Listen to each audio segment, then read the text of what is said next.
Assalamualaikum warahmatullahi wabarakatuh. Selamat datang di channel Misteri Malam. Kali ini saya akan menceritakan sebuah kisah yang berjudul Pesugihan Monyet. Dan sebelum saya masuk ke ceritanya, buat kalian yang belum subscribe channel ini, silahkan subscribe terlebih dahulu dan tekan tombol notifikasinya agar kalian tidak ketinggalan cerita seram lainnya dari channel Misteri Malam.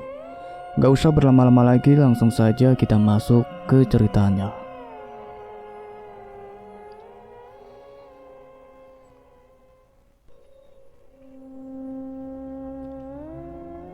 Cerita kali ini tentang seorang gadis yang rela menikah dengan sahabat sang ayah demi baktinya untuk membayar hutang ayahnya.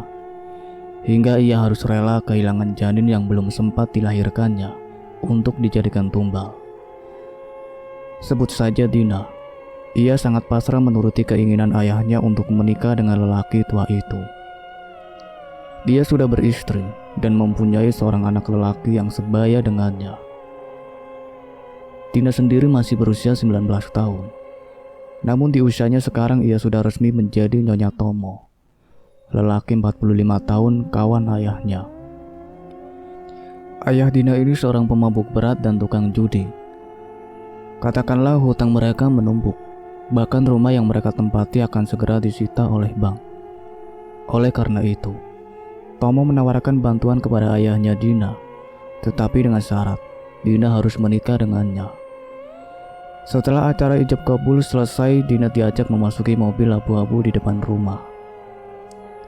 Ibu menyeret koper dari dalam, berisikan semua perlengkapannya Dina yang akan pindah ke rumah Tomo. Dengan jelas, Dina melihat ayahnya tertawa lepas, merangkul sahabatnya yang kini menjadi menantunya itu. Setelah berpamitan pada orang tuanya Dina, mereka berangkat menuju rumah Tomo. Mobil memasuki pintu gerbang besar yang telah dibuka oleh seseorang satpam di depan. Rumah yang megah, bahkan taman di depan terlihat lebih besar dari ukuran rumahnya. Di depan rumah sudah menanti dua wanita dengan daster lusuh, sembari membongkokkan badannya. "Dina, ini Mbok Ica. Kalau butuh apa-apa tinggal panggil dia saja," katanya sembari menunjuk salah seorang di antara mereka yang melihat agak berumur dilihat dari rambut putihnya. Pagi harinya, Mbok Ica mengajak Dina menyusuri seluruh rumah, menunjukkan beberapa ruangan dan kamar. Pilar-pilar raksasa tersusun apik dengan ukiran naga yang meliuk. Lampu-lampu hias dan besar menghiasi plafon rumah seperti istana. Hingga di depan suatu pintu, Mbok Ica menyuruh Dina untuk berhenti. Pintunya dari kayu jati berwarna merah marun dengan sedikit ukiran seperti binatang yang aneh. Dina termangu diam. "Ruangan ini khusus buat Pak Tomo, Mbak. Siapa aja nggak boleh masuk. Bahkan Bu Fandi sebagai istri tuanya juga nggak boleh ngintip, Mbak." Jelas Mbok Ica membuat Dina penasaran. "Emangnya ada apa di dalam, Mbok?" Mbok Ica hanya menggeleng dan tersenyum. Dina mengerutkan kening, mencoba ingin tahu. Ia lirik lagi pintu di depannya itu. Tiba-tiba saja pintu itu terasa suung, sampai Dina bergidik ngeri. Mbok Ica segera menariknya kembali untuk melanjutkan tornya. Sampai akhirnya, di belakang rumah Dina menemukan Mbak Fani sedang duduk di kursi santai sembari memegang buku dan serius membaca. Rambutnya dibiarkan tergerai tertiup angin pagi. Dagunya lancip, bibir agak tebal bawahnya, terlihat seksi bagi sebagian orang. Meski umurnya sudah terlihat matang, ia cukup menawan. Dina pun menghampiri dan mengobrol sebentar. Malamnya, malam Jumat Kliwon, Dina berada di kamar dan merasakan kerongkongannya telah kering. Ia beranjak dari kasur dan segera ke dapur untuk mengambil minum. Di dapur sudah ada Mbok Ica. Saat membuka kulkas, Dina melirik Mbok Ica sedang menata sesuatu di atas nampan. Dina mendekatinya. Ia lihat di atas nampan telah ditata beberapa kembang yang dimasukkan dalam mangkok berisi air, jajanan pasar dan kemenyan, dan juga 3 batang lilin. "Buat apa ini, Mbok?" tanya Dina penasaran. "Permintaan Pak Tomo itu, Mbak." "Kok aneh-aneh gini sih?" Mbok Ija segera mengangkat nampan itu kemudian berlalu meninggalkan dapur. Dina pun mengikutinya dari belakang sambil menjaga jarak. Mbok Ija pun berhenti di depan pintu ruangan terlarang itu kemudian mengetuknya. Ia tak menunggu pintu terbuka, lalu menaruh nampan itu di bawah depan pintu kemudian berlalu. Selang beberapa detik engsel pintunya bergerak. Dina mendapati Mas Tomo membuka pintu dengan bertelanjang dada, menunjukkan perut buncitnya. Ia hanya memakai celana pendek hitam saja. Dengan segera mengambil nampan itu dan kembali masuk dan menguncinya. "Nggak usah penasaran," ucap seseorang di belakang mengagetkannya. Dina menoleh menemukan Mbak Fani di sana. "Jangan pakai tanya Mas Tomo di situ ngapain. Anggap saja nggak ada apa-apa." Dina hanya mengangguk. Meski penasaran, ia berusaha tak menghiraukannya dan segera masuk ke kamar kembali. Singkat cerita, sudah 3 bulan Dina berada di rumah ini. Tak pernah ia melihat Mas Tomo tidur di kamar Mbak Fani. Hampir tiap bulan, Mas Tomo dan Mbak Fani bertanya apa Dina sudah hamil. Hingga suatu hari siklus bulanan Dina terhenti. Sebenarnya Dina tak pernah menginginkan adanya bayi dalam pernikahan paksa itu. Tapi semua sudah terjadi, mana mungkin Dina menolaknya. Minggu kedua Mas Tomo baru menyadarinya karena sewajarnya suami istri pasti tahu saat istri tetap suci dan beribadah. Hari itu juga Mbak Fani mengajak Dina ke rumah sakit untuk USG memastikan. Saat USG, dokter menjelaskan bahwa kandungannya sudah berumur 3 minggu. Seketika Dini lulus saat menatap benihnya sendiri di layar USG.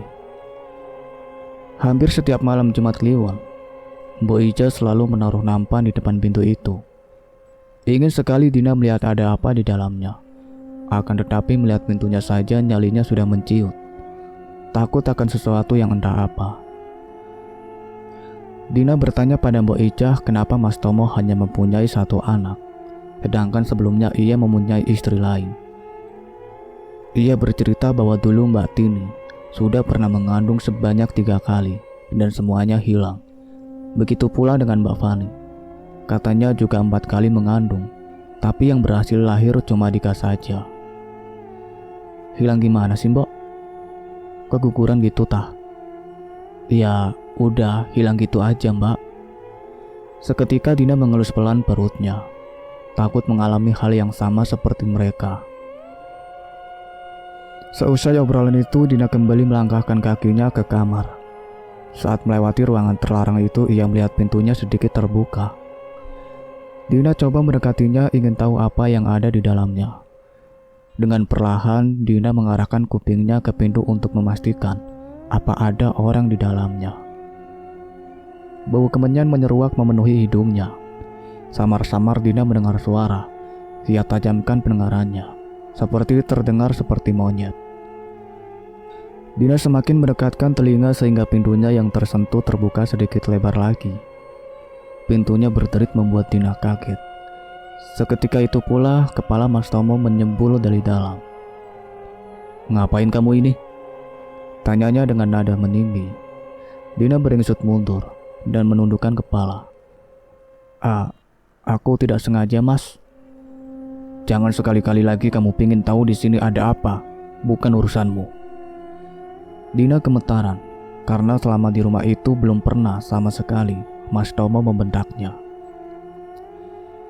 Singkat cerita, kehamilannya Dina sudah hampir memasuki usia 7 bulan. Semenjak bulan keempat, Dina sudah ikhlas menerima karunia dalam rahimnya itu. Pagi itu semua orang yang berada di rumahnya disibukkan dengan acara memasak. Seharian itu pun Mas Tomo berada dalam kamar pribadinya itu. Biasanya dia akan ke sana waktu malam hari. Tapi kali ini tidak. Dina sebenarnya begitu penasaran, tapi teringat saat Mas Tomo membendaknya. Kala itu membuat Dina mengurungkan niatnya. "Hari ini emangnya ada acara apa, Mbak?" tanya Dina ke Mbak Fani. "Ini buat hajatanmu, soalnya udah 7 bulan. "Hajatan gimana, Mbak? Kok nggak ada yang diundang? Orang tuaku bahkan nggak ngerti apa-apa." "Aku kan udah pernah bilang, kalau kamu pengen hidup enak, harus nurut sama Mas Tomo." ujarnya dalam nada tinggi. Dina hanya diam membuang muka dari hadapannya. Ia jelas tahu bahwa ada yang tak beres di rumah ini. Tapi kenapa semua orang sangat patuh pada Mas Tomo? Hanya karena uang, mereka rela jadi budak, bahkan istrinya sendiri. Malam ini semua makanan sudah disajikan di atas tampah besar. Semua didecer rapi oleh Mbok Ica di depan pintu kamar pribadi Mas Tomo. Entah hasrat penasaran Dina sudah menghilang. Ia bahkan tak ingin tahu apa yang mereka lakukan saat itu. Tiba-tiba kepalanya Dina terasa berat. Ia rebahkan badannya di atas kasur hingga terlelap. Dina bermimpi berada di suatu tempat yang luas dengan dikelilingi banyak sekali pepohonan. Dina mengedarkan pandangan mencari tahu di mana ia berada. Tak ada siapapun yang bisa dia tanyai. Tiba-tiba Dina mendengarkan suatu gemersak daun di samping. Ia beranikan diri untuk mendekati sumber suara itu. Saat ia sibakan di daunan yang menjulur panjang, Dina terperanjat kaget menemukan makhluk dengan tangan yang panjang. Matanya cuma satu, dengan lidah menjulur sampai ke dada. Dan rambutnya sedikit lebih ke botak. Payudaranya menggelantung hingga ke perut. Dia mengulurkan tangannya yang panjang itu lalu memegang perutku. "Ah, jangan!"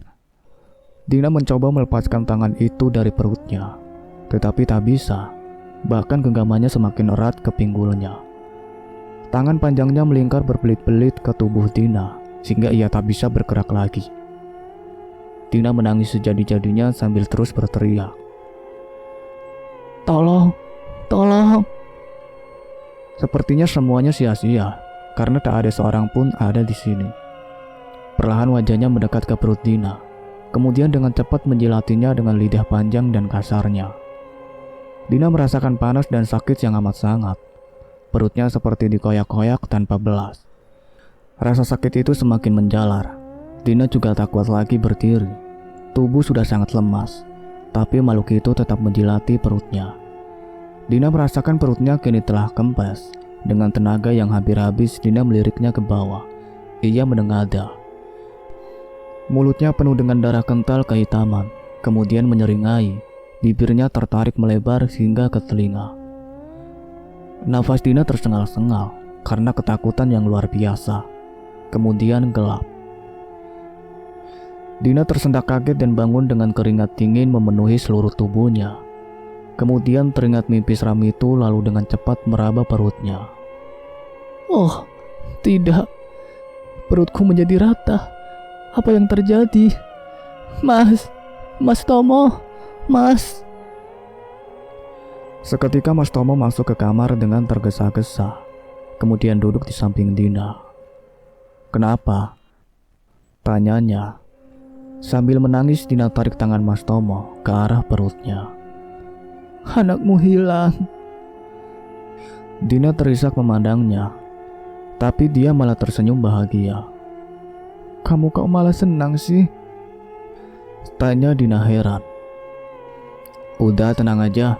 Besok pagi diantar Mbak Fani ke rumah sakit biar dicek," jawabnya enteng. Tanpa Dina ketahui, Mas Tomo di dalam kamar pribadinya itu telah bermandikan uang dan segala perhiasan. Ia tertawa girang sambil menghambur-hamburkan uangnya, tanpa peduli Dina yang sangat terpukul. Paginya mereka berangkat ke rumah sakit. Saat di USG, dokter pun keheranan. Bagaimana mungkin sebulan yang lalu hasil check-up-nya baik dan bayinya sehat. Tiba-tiba hari ini tak terlihat sedikit pun ada tanda bayi di rahim Dina. Bahkan dinding rahimnya bersih. Tak seperti orang keguguran yang harus melakukan kurut untuk membersihkan darah yang tersisa. Dokter menanyakan apakah Dina merasakan sakit atau apa sebelumnya. Saat hendak menceritakan mimpinya, Mbak Fani menyela pembicaraan dengan berkata, "Iya dok, kemarin Dina bilang perutnya sakit luar biasa. Dia seharian keluar masuk kamar mandi," katanya sambil mencubit paha Dina. Dina hanya menelan ludah kemudian mengiyakannya. Dokter itu hanya mengangguk, kemudian menuliskan sebuah resep obat. Setelahnya mereka keluar. Hari-hari Dina lalui dengan ratapan kesedihan karena kehilangan buah hati yang ia idam-idamkan. Malam ini Dina duduk di sebelah jendela kamar, menatap indahnya rembulan. Saat pandangannya menatap lurus pohon mangga di depan, Dina melihat siluet bayangan seseorang. Kemudian perlahan dia menunjukkan wajahnya, sambil terus menatap Dina dengan senyuman menyeringai. Hingga saat sorot lampu mengenainya, Dina melihat sosok monyet dengan gigi taringnya yang panjang, perutnya buncit, kuku tangannya panjang hingga melingkar. Tak masuk akal, mana ada binatang seperti itu. Rambut tubuhnya tak rata, seperti habis dicukur asal-asalan. Ia berjalan dengan menyeret tangannya yang panjang. Tiba-tiba Dina teringat mimpi malam itu. Saat menatap tangan panjangnya, nafasnya mulai memburu. Berkali-kali Dina menelan ludah. Dengan hati-hati Dina melirik sambil memegang puncak gorden. Sepertinya sudah tak ada apa-apa. Dina menghela napas lega. Ngintip apa? Dina kaget memegang dada. Tanpa ia sadari Mbak Fani sudah berada di depannya. Anu Mbak, aku kok kayak lihat monyet, tapi aneh, mengerikan gitu, kata Dina sambil bergidik ngeri. Emang mencari kamu, soalnya udah hafal baumu, jawabnya enteng seperti sudah tahu saja. Maksudnya? Tanya Dina kebingungan. Itu adalah istrinya Mas Tomo yang ada di dalam kamar itu. Tiap Mas Tomo mau punya bayi, pasti diserahkan ke monyet itu buat tumbal kalau umurnya sudah sampai 7 bulan. Gantinya ya pasti kekayaan dan kejayaan ini semua. Hah? Apa? Makhluk yang kamu temui di mimpi itu, dia wujud aslinya monyet itu. Dia pasti hafal baumu, jadi pasti ketagihan lagi. Dina menutup mulutnya tak percaya. Jadi Mas Tomo di dalam kamar itu buat melayani monyet itu? Mbak Fani mengangguk. Loh, tapi Dika? Mbak Fani pun menjelaskan bahwa saat itu Mbak Tini istri pertamanya yang akan hamil anak ketiga ingin punya bayi. Ia rela menyuruh suaminya menikah lagi agar anaknya bisa hidup dan menumbalkan anak Mbak Fani saja. Semua sudah sesuai rencana, karena akhirnya mereka berdua hamil berbarengan hingga memasuki kandungan ke-7 bulan. Mas Tomo berkhianat padanya. Anak Mbak Fani dibiarkan hidup dan anaknya dijadikan tumbal.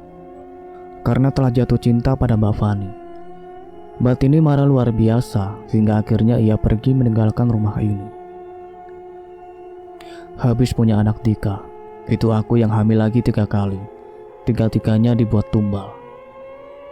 Jadi kamu nyuruh Mas Tomo nikah sama aku biar bisa numbalkan anakku? Ia menggeleng, kemudian mengangguk. Dina tak mengerti maksudnya.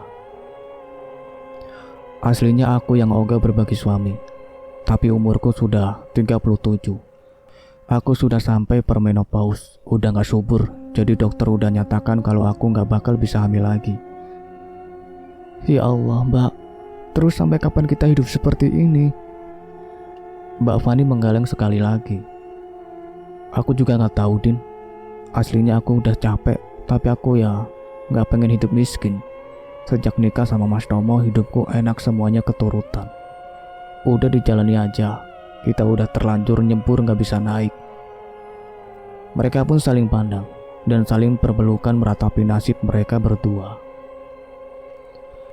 6 bulan sejak kehilangan anak pertama, Dina akhirnya bisa hamil kembali.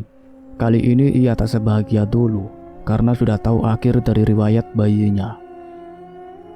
Bahkan Dina sempat berpikir untuk menggugurkannya saja. Seperti biasa, Mas Tomo bahagia mendengarnya, tapi tidak dengan dirinya. Dina memutar otak, kemudian berencana untuk membuat Mas Tomo jatuh cinta dengan dirinya agar tak rela menumbangkan anaknya nanti. Dina membuat dirinya yang selama ini cuek membalikan semua fakta yang ada. Ia tumpahkan seluruh perhatiannya pada Mas Tomo. Apapun Dina lakukan untuk membuatnya tergoda dan hanya melirik kepadanya. Mbak Fani pun mulai curiga dan tak suka. Ia sering mempergoki Dina bercanda dan bermanja-manja pada Mas Tomo. Dina pun tak peduli. Yang ia mau hanya satu, menyelamatkan bayi yang ada di kandungannya. Hingga saat usia kandungannya 6 bulan, Dina memohon padanya. Ia terlihat mulai bimbang mengingat beberapa bulan ini Dina perhatian dengannya. Sayup-sayup Dina mendengar gesekan dedaunan di samping Mas Tomo. Tiba-tiba bau apek dan amis menyeruak di sekitar. Saat Dina mempertajam pandangan, Dina langsung dikejutkan dengan penampakan malam itu. Iya, monyet itu sudah berdiri di ujung sana, menatap Mas Tomo dengan pandangan mengerikan. Dina tercekat diam, tak berkedip. Mas Tomo pun mengikuti arah pandangannya Dina, kemudian berjingkat melihat penampakan itu. Ia seperti mengucapkan sesuatu. Mas Tomo terlihat begitu tegang, bibirnya gemetaran sambil mengangguk. Setelah melihat Mas Tomo mengangguk, dan ia pergi begitu saja. "Bicara apa itu tadi, Mas?" tanya Dina seketika. "Sepertinya dia udah tahu kalau aku mulai ragu mau menubalkan bayimu." "Terus gimana, Mas? Kamu gak pingin punya anak dariku, tak?" "Lihat saja besok, aku sendiri bingung," katanya sembari menaruh cangkir ke meja di depannya. Esoknya saat Dina membantu Bo Ija di dapur, ia mendengar suara Mas Tomo berteriak-teriak di ruang tamu. Terdengar pula suara Mbak Fani mengoceh tak jelas dengan nada tinggi. Kemudian terdengar sesuatu yang pecah. Bo Ija menatap Dina seakan bertanya. Dina pun hanya mengendikkan bahu. Segera Dina ikut Bo Ija ke ruang tamu. Dina melihat Mas Tomo duduk di sofa, sedang terduduk sambil memegang kepalanya. Mbak Fani berdiri di depannya, sembari menyilangkan dada.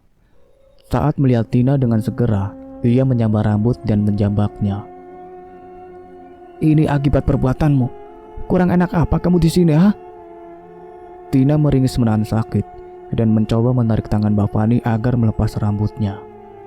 Mas Tomo hanya diam, memandang mereka. "Aku salah apa, Mbak?" tanya Dina sambil terus menahan kesakitan. "Gara-gara kamu buat Mas Tomo ragu menubalkan bayinya. Sekarang pekerjaannya Mas Tomo kacau. Monyet itu gak main-main. Dia bakal menghabiskan bersih harta kita kalau gak nurut sama dia," jawabnya berapi-api. Mas Tomo berdiri kemudian menarik tangan Mbak Fani. Ia melepaskannya. Dina lega sambil terus meringis. Rasanya udah mau jebol semua rambut dari akarnya. "Gak usah menyalahkan dia.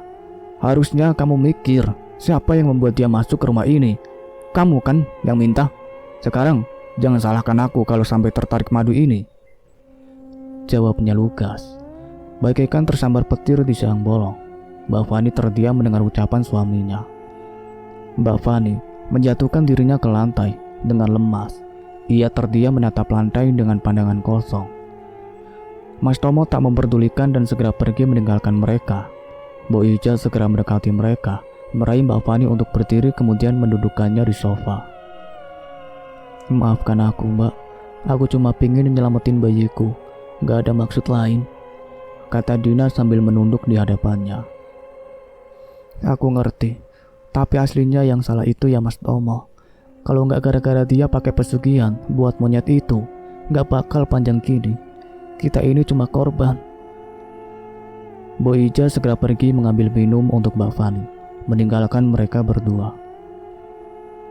"Aku bakal keluar dari rumah ini, Mbak. Aku nggak pengen ngerusak hubunganmu sama Mas Tomo." "Jangan, aku masih butuh kamu," timpalnya. "Aku udah gak mau hidup kayak gini, jadi budak nafsu, terus anakku dibuang, makanan yang tiap hari dimakan dari uang haram.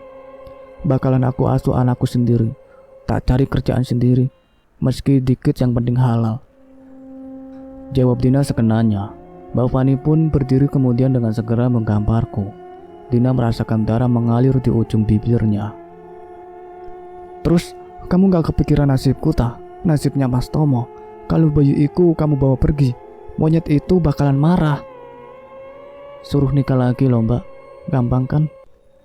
jawab Dina sembari beranjak pergi dengan memegang ujung bibirnya yang mulai terasa perih. Dina sudah muak dengan semuanya. Meski tak dapat dipungkiri, ia di sini diperlakukan dengan sangat baik. Segala pakaian mewah dan semua aksesoris perhiasan dipenuhi oleh Mas Tomo. Akan tetapi, semuanya tak menjamin kebahagiaan. Dina sudah bertekad ingin menemukan kebahagiaannya sendiri.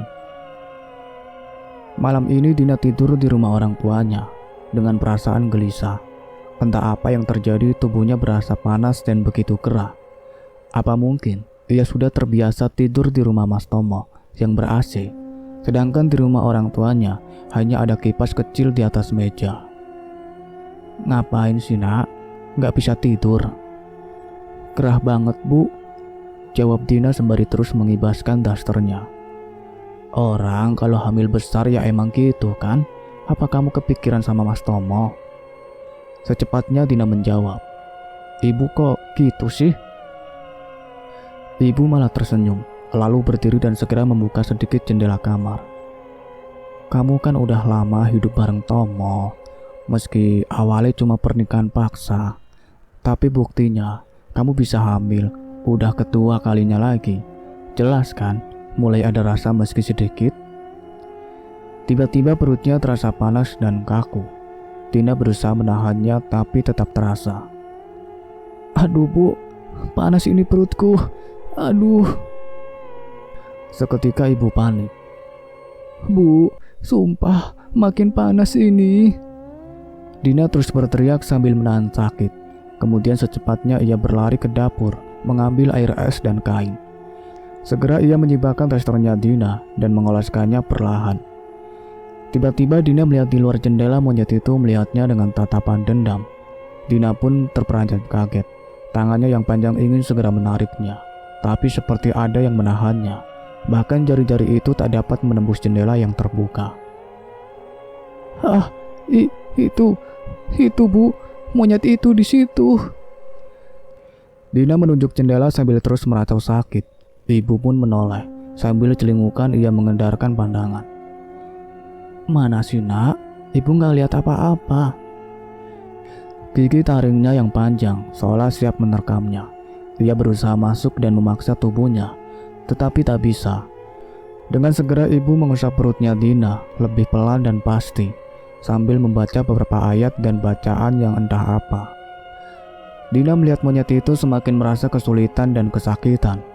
Tubuhnya melemah. Ia semakin menunduk ketika ibu lebih mengeraskan bacaannya. Selang beberapa menit rasa panas di perutnya sudah mulai menghilang, dan monyet itu pun sudah tidak ada. Segera Dina peluk erat tubuh ibunya sembari menangis di pundaknya. Dina sangat bersyukur pada rumah ini, karena bayi yang seharusnya hari ini hilang masih tetap ada dalam perutnya. Namun, satu yang mengganjal, bagaimana nasib Mas Tomo. Di malam yang sama sebelum kejadian di kamar, Mas Tomo memulai ritual dan telah mempersiapkan segala makanan dan kebutuhan pesugihannya. Ia merasa bimbang karena Dina tak ada di rumah dan sejak awal sudah mulai ragu mau menumbalkan anaknya. Akan tetapi, ia tetap melaksanakan kewajibannya demi semua kekayaan dan kejayaan. Ia duduk bersila di depan tambah besar dengan berbagai bunga dan jajanan pasar, lilin dan kemenyan telah ia nyalakan. Asap putih mengepul memenuhi ruangan. Setelah mengucapkan beberapa mantra pemanggil, monyet itu datang dengan wujud yang cantik. Tidak seperti malam saat Dina dan Mas Tomo bertemu dengannya di belakang rumah. Jelas Mas Tomo terkaget karena setiap hari yang dilihatnya justru pemandangan seperti ini. Kulitnya putih mulus, wajah lancip, hidung bangir, dan bibir tipis merah sempurna. Rambutnya hitam mengkilat, panjang, dan begitu harum. Tubuhnya hanya berbalut kain panjang, hitam tipis saja.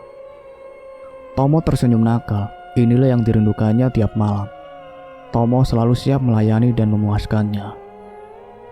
"Sembah sujud saya Doro Putri," katanya sembari sujud di hadapan istri gaibnya itu. "Aku tidak menemukan bau bayimu di rumah ini. Kamu harusnya mengerti kalau aku nggak bisa ambil bayi itu kalau tidak ada di dalam daerah kekuasaanku." "Ampun Doro, Dina sudah tahu kalau bayinya mau ditumbalkan. Jadi dia pulang ke rumah orang tuanya." "Kamu mau bohongi aku, ha?" Saat Mas Tomo mengintip dari balik sujudnya, ia gemetar bukan main, karena untuk pertama kalinya ia melihat monyet itu dalam bentuk aslinya. Wajahnya yang ayu tiba-tiba berubah menjadi mengerikan. Bau yang wangi tiba-tiba berubah amis dan apek khas binatang buas. Ia terduduk lemas hampir tak kuat menompang tubuhnya sendiri. Nafasnya tersengal-sengal tak beraturan. Tangan lembut Doro Putri berubah menjadi panjang, keriput dan begitu kasar. Kuku-kukunya bergembletak saat diayunkan menuju leher Tomo. Ia tercekat tak bisa bernafas, bahkan untuk mengeluarkan suara saja ia tak bisa. Makhluk bermata satu itu membuat Tomo kehilangan kesadaran. Perlahan pandangannya kabur, samar, dan hilang. Ia terbangun, melihat keadaan kamar yang sudah dipenuhi uang dan segala perhiasan. Tomo tersenyum bahagia. Jelas dalam pikirannya Doro Putri sudah berhasil mengambil janin Dina. Tiba-tiba suara gedoran pintu membuyarkan lambunannya. Ia berdiri melangkah untuk membuka pintu. Ditemukannya Mbok Ija di sana dengan kekhawatiran yang luar biasa. "Anu Pak, itu Mas Dika," katanya terbata-bata. Segera Mbok Ija melangkah cepat menuju kamar Dika. Ditunjukkannya Fani yang menangis histeris di dalam kamar sambil memeluk tubuh Dika yang kaku, matanya melotot dan mulutnya terbuka. Tomo melangkah mendekati keduanya.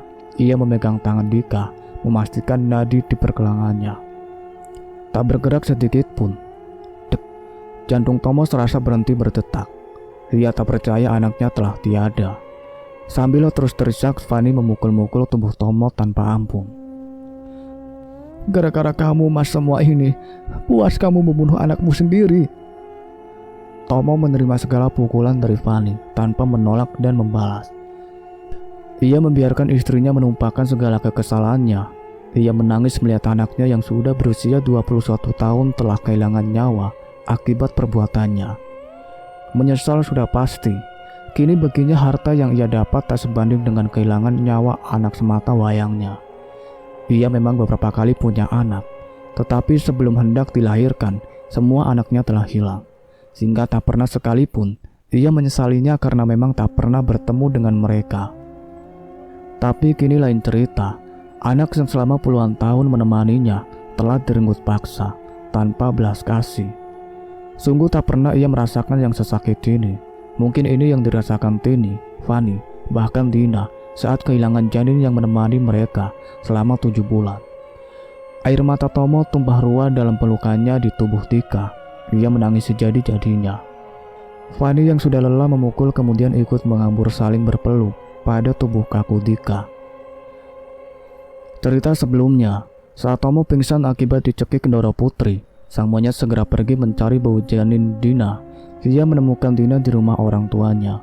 Ketika mencoba mengambilnya, tangannya tak dapat menjangkau. Karena memang rumah itu bukan daerah kekuasaannya. Ada makhluk lain di dalamnya yang menahan keinginannya. Ditambah lagi bacaan-bacaan yang dibaca ibunya Dina membuat sang monyet tak bisa bergerak. Segera ia kembali ke rumah. Di rumah ia melihat Dika yang saat itu sedang berada di kamar bersama 2 orang temannya. Sesaat ia terdiam, seakan lupa bahwa Tomo masih mempunyai anak yang lain. Ia mulai mendekat dan mengendus menikmati bau Dika. Mereka sedang asik bermain game. Kedua temannya saling menghujat sambil memegang stick game. Sedangkan Dika berada di sebelahnya memainkan gadget. Segera sang monyet menghampirinya, menatap lekat-lekat dan berada di depan Dika. Dika tersentak kaget, tapi dengan segera sang monyet mencekik lehernya. Ia tak bisa bersuara, lalu tangan panjang monyet melingkari tubuhnya sehingga ia tak dapat bergerak. Ia mencoba memberi isyarat teman-temannya, namun tak bisa. Kedua temannya tak menyadari apa yang telah terjadi pada kawannya itu. Sang monyet membuat mulutnya terbuka. Dengan segera lidah panjang dan kasar sang monyet masuk ke dalam mulutnya, menyelusup masuk hingga ke dalam perutnya, menggoyak habis semua isi perut dan organ dalamnya. Dika hanya bisa melotot menahan sakit yang luar biasa. Sesaat salah seorang kawannya menoleh melihat Dika yang hanya bisa melirikkan matanya ke kiri dan kanan. "Kamu ini kenapa sih, Dik?" tanya salah satunya. Lalu teman yang satunya lagi menggoyangkan tubuh Dika. Tetapi Dika tak bergerak sedikit pun. Mulutnya tetap terbuka, kepalanya sedikit naik seperti menahan sesuatu. Matanya terus bergerak seperti ingin menunjukkan sesuatu, namun sia-sia. Kedua temannya seperti tak bisa melihat penampakan makhluk mengerikan di depan Dika itu. Mereka pun ketakutan dan dengan segera berlari keluar kamar mencari bantuan. Saat Fanny mengetahuinya, dengan segera ia masuk ke kamar Dika. Ia melihat sang monyet meloncat keluar lewat jendela. Fanny berteriak histeris, kemudian mendekati Dika. Namun semua sudah terlambat. Tubuh Dika sudah pucat dan kaku. Matanya melotot dan mulutnya terbuka. Seperti habis kehilangan banyak darah, ia memeluknya dengan penuh penyesalan. Berteriak memanggil-manggil nama Dika. Tangisannya sungguh menyayat hati. Kedua teman Dika dan Bo Ija hanya bisa memandang mereka berdua, ikut hanyut dan menangis dalam kesedihan yang luar biasa. Keesokan harinya, Dina yang sedang di dapur bersama ibu dikejutkan oleh kedatangan Bo Ija yang menangis terseduh-seduh. "Ada apa sih, Mbok?" Bo Ija tetap tenggelam dalam tangisnya, sambil terisak ia menceritakan semua yang terjadi di rumah malam itu. Bo Ija sangat terpukul karena sejak kecil dialah yang merawat Dika. Dia sudah menganggap Dika seperti anaknya sendiri. Tiba-tiba harus kehilangan dia dengan cara yang sungguh tak wajar. "Udah tahu kan, Bo, rasanya kehilangan anak?" Bo Ija mengangguk mengiyakan. Ia memeluk Dina dengan penuh kesedihan, larut dalam tangis yang mengiris. "Terus, sekarang gimana lagi? Apa mau diteruskan lagi kelakuannya Mas Tomo itu?" "Kayaknya Pak Tomo juga shock, Mbak. Orangnya begitu menyesal." "Udah, moga saja segera sadar." Timpal ibu menutup perbincangan mereka. Sebulan setelah kematian Dika, Tomo baru datang menemui Dina. Saat di depan rumah, Dina melihat ayah dan Tomo terlibat adu mulut, saling mencaci dan menuding. Tetangga dan beberapa orang lewat terhenti melihat pertengkaran itu. Akhirnya keduanya pun berhenti saat ibu datang menengahi mereka. "Udah, cukup. Kamu ganggu anakku. Bakal kurawat sendiri calon cucuku. Gak usah kesini-kesini lagi," bentak ayah pada Tomo berapi-api. "Justru aku kesini mau pamit sama anak istriku," jawab Tomo tak kalah emosi. Dina yang berada di dalam kamar sudah tak tahan lagi. Segera ia menemui Mas Tomo di ruang tamu. "Pamit mau kemana?" Mas Tomo menoleh pandangannya pada Dina. Seketika ia langsung meraih tangannya dan menggenggamnya erat. "Aku titip anakku ya. Tolong dirawat yang baik. Bakal tak akhiri semuanya nanti malam." Dina mengernyitkan dahi. "Katamu gak ada cara buat mengakhiri?" Ia tersenyum. "Ada cara terakhir. Lihat saja nanti malam." Setelahnya ia meminta maaf pada ayah dan ibu. Ia terlihat benar-benar menyesali dan sangat terpukul karena kehilangan Dika. Ia berpamitan sembari berlinang air mata. Berulang kali ia berkata untuk titip dan menjaga anakku kelak. Dina jadi merasa tertegun dan kasihan. Entah seakan-akan ia akan pergi jauh dan tak akan kembali. Tengah malam, Tomo sudah melakukan ritual pemanggil seperti saat malam pesugihan waktu itu. Lama ia menanti, tapi sang monyet Doro Putri yang belum juga datang.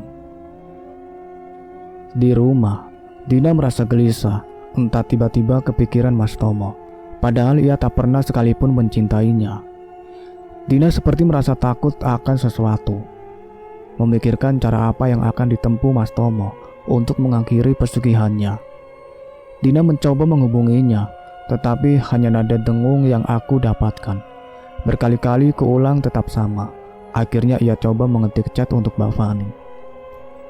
"Mbak, Mas Tomo di mana?" Lama ia tak membalas. Mungkin sudah tidur, karena memang waktu menunjukkan pukul 00:15 malam.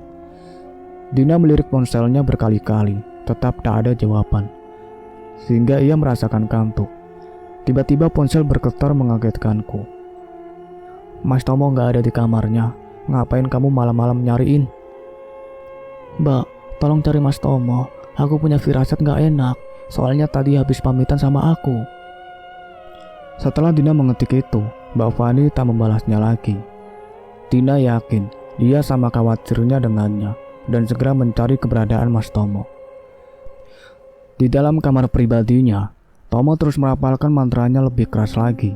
Hingga sekitar 1 jam, ia menunggu sang monyet baru datang dengan wujud ayu dengan segala keanggunannya. "Kenapa kamu panggil aku? Bukannya masih sebulan yang lalu aku udah dapat nikah.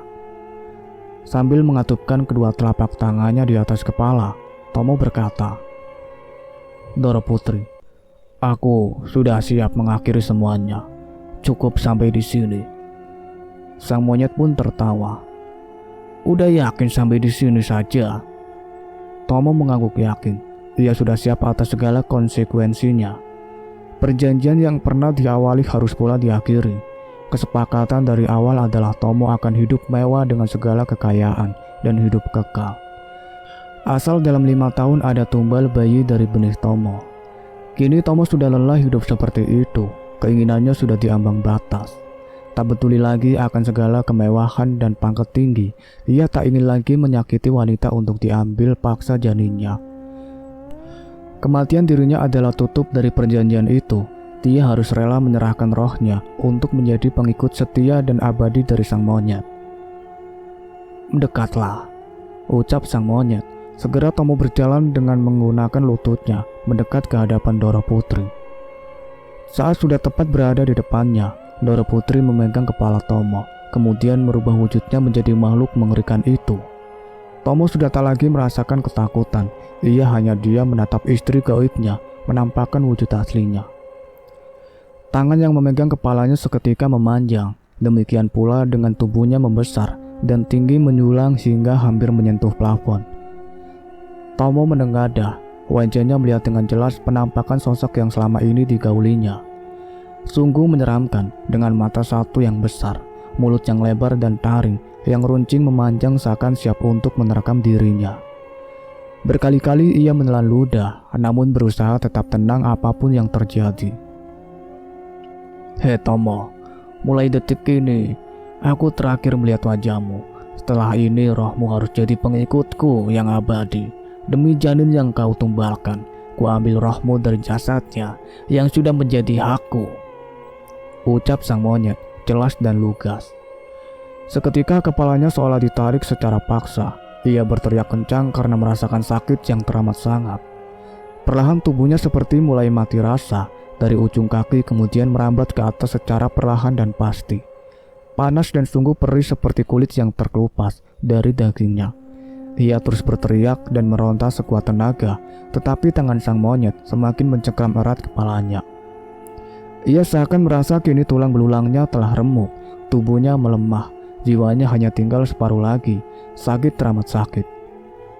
Darahnya seperti diperas lalu dipompa ke atas, seakan panas menjalari seluruh tubuhnya.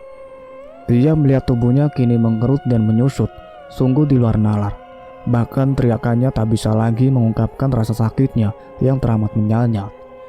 Hingga saat detik terakhir, ia melihat Fanny membuka paksa pintu kamarnya. Fanny berlari ke arahnya, sembari berteriak memanggil-manggil namanya.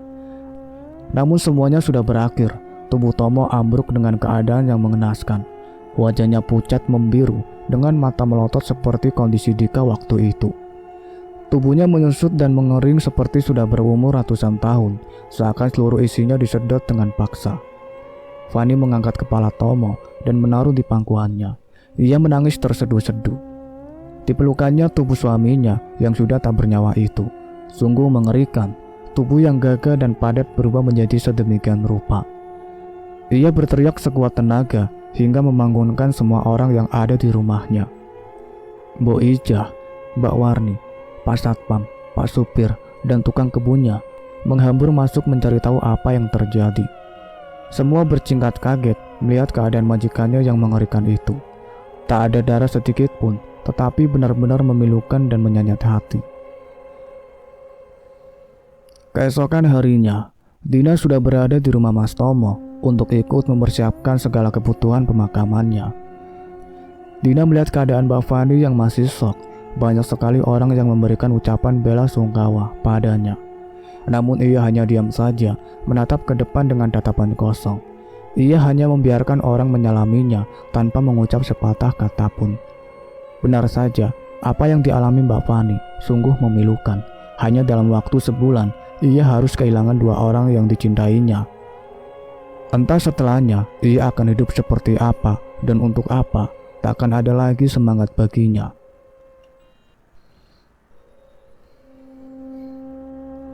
Itulah akhir cerita yang berjudul Pesugihan Monyet. Terima kasih banyak untuk kalian semua yang sudah setia mengikuti cerita ini sampai selesai. Nantikan cerita-cerita terbaru lainnya dari kami. Saya akhiri, wassalamualaikum warahmatullahi wabarakatuh.